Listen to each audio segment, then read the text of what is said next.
I hate stories like this, and not because I'm a Jonathan Van Ness fan, because I am definitely not.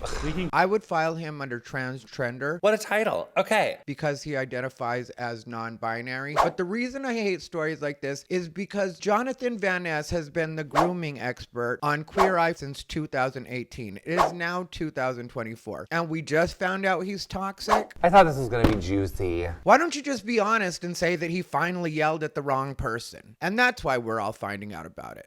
A new Rolling Stone exposé. Behind the scenes drama with Netflix's Queer Eye castmates. The most shocking claims are about Jonathan Van Ness. His on-screen persona is bubbly, cheerful, and accepting of everyone. But sources close to the show told Rolling Stone that Jonathan was emotionally abusive and had rage issues. They also say there is a real emotion of fear around Jonathan when he gets angry. Anytime a singular person makes you refer to them in they and them pronouns, you should already know that's going to be a miserable human being. What's up, everybody? Ty Rivera here, the absolute best LGBTQ comedian in the world. As always, I'm just going to ask that you like, comment, and subscribe. If you want to comment just to help me on the algorithm, but you don't know what to comment, just leave a knife, because today the non-binaries are probably going to come for me. But Jonathan Van Ness, otherwise known as JVN from the show Queer Eye for the Straight Guy, which I didn't even know there were straight guys anymore. Everybody I see is half gay nowadays. No offense if there's any straight guys that are watching me right now, but if you're going to complain about it in the comments, you're probably not as straight as you're pretending to be. Straight men don't really care about a lot of things. So anyway, Queer Eye for the Straight Guy, that's a show that was pivotal in America's relationship with the gays. If you guys aren't familiar, there's 5 gay guys. They're all good at different things. So the 5 of them team up and they all give a straight guy a full life makeover, hence the name Queer Eye for the Straight Guy. But if you ask me, it could be done with just one really talented, and why not make him hot, gay? But nope, instead we're here talking about Jonathan Van Ness, which, you know, Jonathan Van Ness, he's got great hair. And I guess I'm supposed to say they and them. That's what I mean. How's anybody surprised that a non-binary person is miserable to deal with when they're miserable about something that's so small and really doesn't matter? Am I the asshole? Plus, I also knew that Jonathan Van Ness was a horrible person because one time he got into it with Buck Angel online, which if you guys aren't familiar with Buck Angel is not the person that you should get into it with, especially about what they got into it about. Because Buck Angel, if you're not familiar, he legitimately is a pioneering trans man to the point where he was borderline guinea pig when he actually started. Buck Angel is also one of the most well-adjusted trans people that you're ever going to see in real life or online. He's just really comfortable with himself, doesn't care about the facts of what he is versus what he presents as or how he actually lives, and we all respect him for it. Because when somebody's that comfortable with themselves, there's no way that you can't respect it. So anyway, Buck is very much against the transitioning or putting kids on puberty blockers, which is something I've talked about feeling strongly about. And Jonathan Van Ness, which a lot of people call him JVN, got upset with Buck Angel because Buck Angel is very open about that. I don't remember all the details, but I do remember that Jonathan Van Ness came at Buck really hard and was trying to say that Buck was toxic and self-hating and all the stuff that everybody always says, which if you don't know JVN, he also had that incident where he was on Dax Shepard's podcast where he started crying because Dax Shepard said, "Do I wish that the trans woman athlete had access and could play and follow her dreams? I do. Will I elevate her rights over women? We're pretending that women aren't the ultimate marginalized class throughout history. People who have written cervix have her." And she goes, no, there's a name for us. You can't steal my identity to help your cause. And then Jonathan Van Ness went straight to the, "I'm just tired of fighting for kids." I could just cry because I'm so tired of having to fight for little kids because they just want to be included. I wish that people were as passionate about little kids being able to be included or grow up as they were about fictitious women's fairness in sports.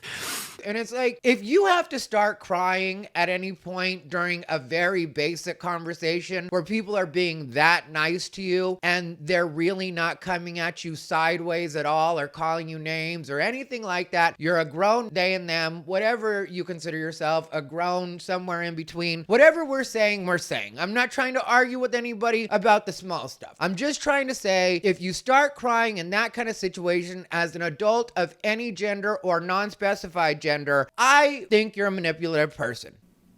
Because otherwise, that should just be a question that you either choose to field or not field. You just tell them you don't feel comfortable talking about it or you don't want to argue. Today's not the day is something you can say to some people. And especially when you're gay, people love it when we tell them, look, girl, today is not the day. I know that sometimes I talk about that, but today is not the day. Not here, not now, not today. It's not the day. And then right away, everybody gets like sassy and leaves you alone. That's the way being a gay person works. And that's the way you work gay privilege. Which one day I'm going to do an episode about gay privilege, and we get away with a lot. But anyway, so he started crying on that, and then when it came to him and Buck Angel, it's like Buck Angel, if anybody should have an opinion on that, it should be Buck Angel. Buck Angel is a trans man with a kid. So out of the two, if there's anybody that we should defer to, it would probably, in my opinion, be Buck Angel. Jonathan Van Ness has no kids. And I myself have been very open about that as well. I am very much against the transitioning of children in any way. An unnecessary medicalization of a child or a minor is the worst thing you can do. And the reason I have such strong feelings about it is because, and I've talked about this on the channel way before this was popular. I talked about this when I had long hair, but I wasn't at all going through a transition. I just wanted long hair for a little while because when I grow my hair out really long, it's great. Not as great as Jonathan Van Ness though. He's got that white boy hair, which if you guys want to know what the real white privilege is, everybody talks about they get better jobs and whatever. I'm not even thinking about that. The real white privilege is being able to leave the house with wet hair and know that everything's going to turn out all right. Because with me, I got a flat iron, I got to blow dry, and then I got to curl it. It's a whole thing. It was great hair though. But anyway, so I talked about it way back then because when I was younger, I thought that that's what the deal was with me. I thought I was actually trans. Well, I didn't know the term trans because I grew up, in a different time. And so you didn't tell your parents you felt this way. You kept it to yourself because you probably get shipped off or you didn't know if you were going to get put out of the house or what was going to happen. And I knew I wasn't built for the streets at that age, later on for sure. But I felt that way because I didn't know what gay was, but I knew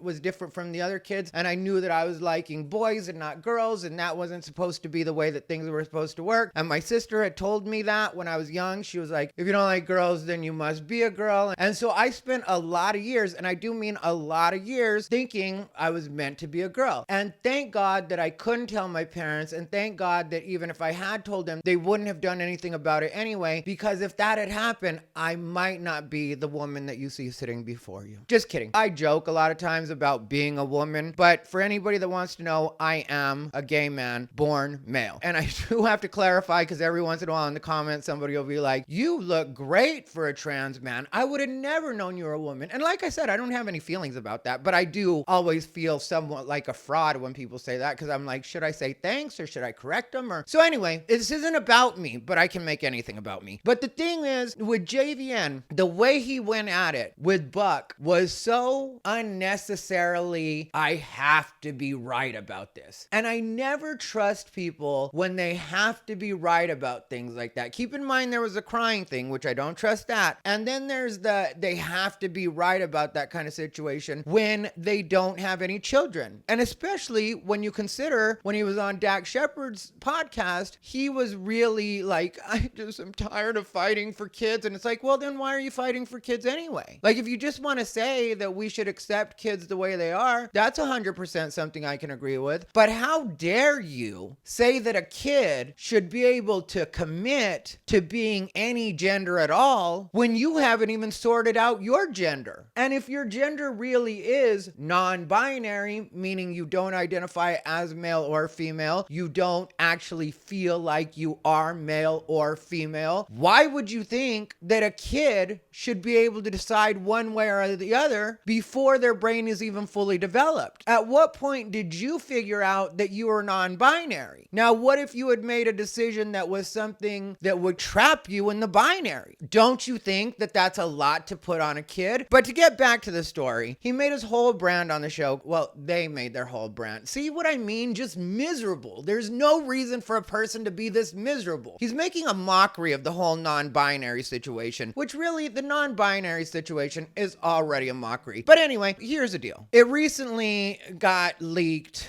by no less than, I believe it was 7 different people that were on the staff in some way of Queer Eye, which is on Netflix nowadays. It used to be NBC when I was a girl. But there are people that are actually from the crew that have said that he is, they use words like monster. They say they've been putting on a charade for everybody. And like I said, I don't think this should be at all shocking, especially when we always find out that the people that are supposed to be the nicest always turn out to be the worst. Like when it came to Ellen DeGeneres, turned out to be the worst. Bill Cosby turned out to be the worst. So I really do feel like you're usually getting the opposite of what it is they're presenting. Like with me, I never want to be described as a nice person. I really don't. And not just because that would be a lie, but also because then if I turn out not to be a nice person, nobody can act surprised. I can always be like, well, who told you I was a nice person in the first place? But there are people like this, Jonathan Van Ness, that will try to give the public the idea that they're a really good person. That way everybody will always be on their side and never suspect them, and they're usually doing the dirtiest stuff. Because last year, one of his coworkers, Bobby Burke, announced that he was going to be leaving the show. And he had said something like he had chosen not to sign the contract. So people were like, okay, cool. Then it turns out that he got fired. And so then when it gets leaked that he got fired, then they say the expose also talks about castmate Tan France, who may have had a hand in the decision to replace interior designer Bobby Burke with Jeremiah Brent on the show. Bobby Burke announced he was leaving the show back in November, and 3